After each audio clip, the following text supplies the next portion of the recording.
Hi, my name is Stacy Staples, and I'm an independent ambassador at Plexus Worldwide. And I just want to do a quick video today to share some of my customer service techniques that I think have really helped me to accomplish a pretty awesome PV with Plexus. And PV is our inner business lingo for personal volume. At my highest, I've had $4,100 in personal volume. And from my understanding, that's pretty unusual. So I want to just share what I do. It's not some sort of private secret recipe that I want to keep to myself. I would love to see all of my team accomplish that kind of PV if that's what they like. And I'd like to see other teams do the same. So I'm just going to share what I can today, and hopefully it's both brief and informative. So basically, I come from a mantra with my Plexus of just customer service. I absolutely love being customer serviced when I'm out and about places. I love good customer service policies, and I cannot stand it when I go somewhere and I'm not greeted warmly and with a nice welcome. That may be the Texas in me, I think, but I really value it, and that value is an innate part of me. So I service my customers with that same level of customer service. So obviously, when you're gaining customers, the conversations, and lots of people do trainings on how to communicate, how to cold call, how do you get these customers to begin with. And I can give you a few tips and tricks on that, I guess, and then we'll move into how I service them and maintain them. Um, you know, I've done a lot of different methods. My upline, Ellen Ford, Diamond Ambassador, does the Hey Girl approach, and I use a variation of that. And the Hey Girl is a really quick sentence or two over to people who I think would be interested, which is everyone I know, I think would be interested or could benefit from Plexus. And I just send them a one-liner, and I always pop a question in it. Hey, friend, I'm on this journey with Plexus. You may have seen me blowing up my Facebook about it, but I want to know if you've heard of this magic mom power juice that everybody's taken. And that's kind of a silly one, but you can do whatever would be relevant for that particular person and the audience that you're going for. And so sometimes I group people. A lot of people would relate to that specific message, and a lot of people relate to this specific message, and then I just power them out. And I put those out there, and I play the ping pong game. I do it very warmly. I never pressure anybody. I haven't heard back from you. What's going on? I never do that. I let people take their time.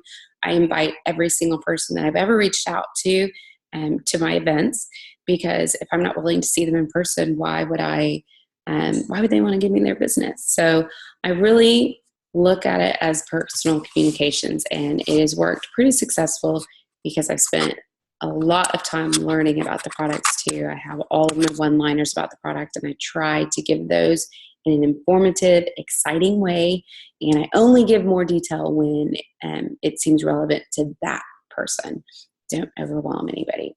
Okay, so I could do another thing maybe on, how to get the deal. But once you get the deal made with somebody, I think that's a huge part of how I've been able to maintain my customers is the methodology that I use once they've gone onto my website and purchased something. I feel like that is actually when our relationship begins versus where it ends. And some people get their customers and think, okay, great, we're good. I absolutely do not look at it that way. I send out a very quick, thanks, I'm so excited you're a customer. I can't wait to get you started on this journey. Let me know when your products get there. I have about 50 customers at this point, so I can't always be on the fly with people anymore. So I've now started to calendar the time periods that I think, okay, this person has placed an order in about 3 to 5 days, they should receive that shipment. I put them on my calendar so that I know in that time period, I'm going to check in with them, see if their products have landed on their doorstep, and we're going to make sure that they know how to take them. That's the time that I take the opportunity to go into the back office, look and see the products that they've ordered, and then I send them a graphic of recommended use.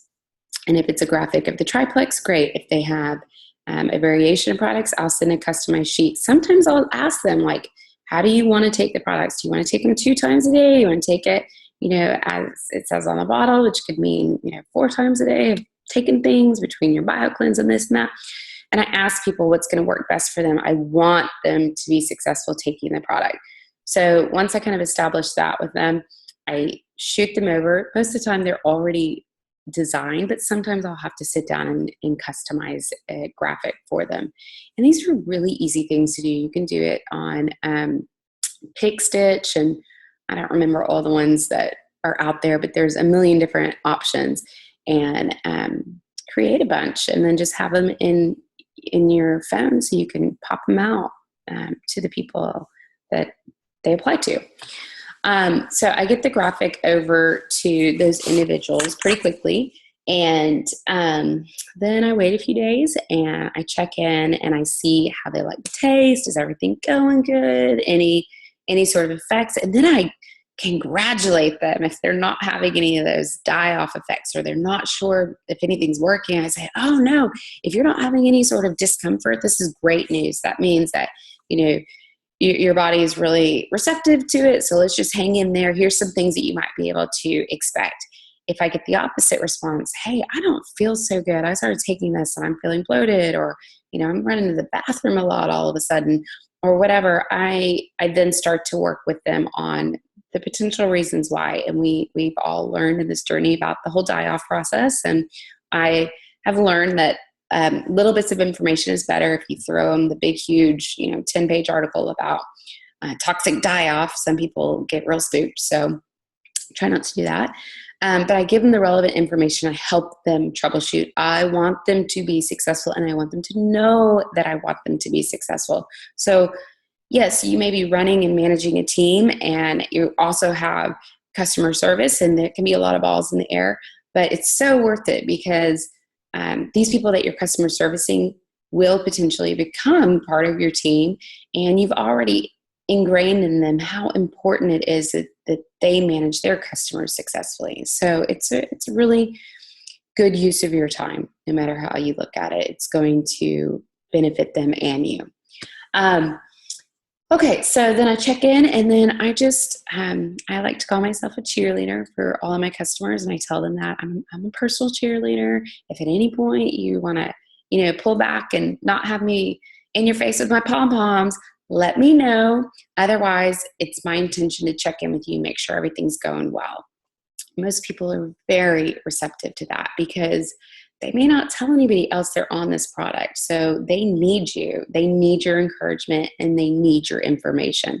So even something as simple as, a graphic of, Niagara Falls. Are you getting all that water in today, girl? Whatever. It's whoever your audience is, and however you connect with them is how you should be following up with them. I kind of think I should have pom-poms in my hands a lot of the time, so it's natural for me to come off very cheerleader. Go, you got this. The next thing I do is once they're established on their products, I just check in periodically. I do try to check in prior to their next orders, which is something that I have to calendar because I don't know who all. And there's some people that become so steady that I don't have to check in with as much, but I still try to check in with them at least once a month, whether by phone or text or email. And if they're not responding, I make sure that I stay at it once a week or so until I get that response or some sort of update on their life, even if it's not about Plexus. But it is relationship marketing here. So you have to have the relationship with the person. If you want to have the high PV, which I have really enjoyed, I'm not going to lie, when you have $4,000 in personal volume, you're guaranteeing yourself $1,000 check or more as you're trying to accomplish rank. So even as a silver ambassador, I've had very exciting checks that help keep me going every single month. And this also gives me a lot more testimonials to pull from because I get to see how this is working in so many ways in so many people's lives. So there's some methodology here, but it's all so exciting and so worth it, and something I encourage everyone to do. The only other thing I can say about the PV journey that I've had is just, that customer service is the things that I've told you already, and it also extends to things like when my customers have had problems with their back office or with their orders or delayed shipments. I send them notes in the mail, and I usually pop a P96 shake in there, and I tell them how to make a good shake, and I tell them how much I value and that they've decided to take this journey with me, and that things will get better, and their orders should only be 3 to 5 days in the future. And if they have any problems, to let me know. And I just service them. So I pop that in the mail. I don't expect a response. I just want them to know that I'm here and that they can trust in me and the organization and the products. And they'll know, taking the products, they can trust the products. So, sending the thank you notes, I invite all of my customers to events because I think that they can get a fuller understanding of what they're doing, what they're taking, and their questions may evolve over time, and they may want to learn about new products as time goes on. So inviting them to events is great. You don't need prospective customers. Bring in your current customers.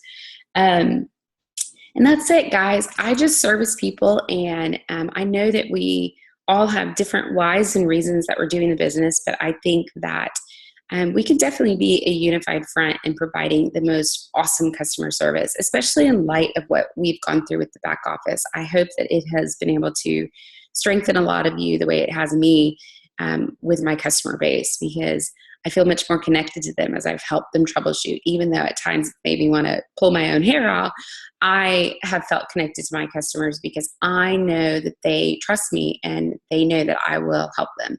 And that has been the foundation for some pretty awesome movement for me. And hopefully my team continues to grow with the same mentality, and maybe now yours can too.